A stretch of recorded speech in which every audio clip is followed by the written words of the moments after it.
Hey everyone and welcome to the channel. Today's video tackles a surprisingly tricky task, signing out of Facebook Messenger on your Android device.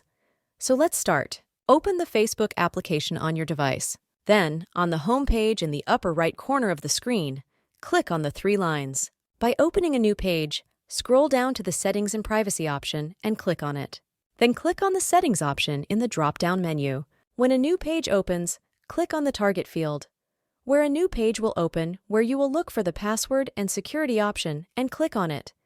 And this is where the magic happens so that we can see where we are all logged in and where we want to log out. In the drop-down menu, look for the option where you are logged in and click on it. Clicking on this option will show you the devices you are connected to. All you have to do is choose which device you want to log out on. When you choose it on the next page from the offer devices, choose the one you want. And on the new page, just click on Log Out. And that is that. That's it! Now you know how to log out of Messenger on your Android phone. If you have any questions or requests for future tutorials, please leave a comment below.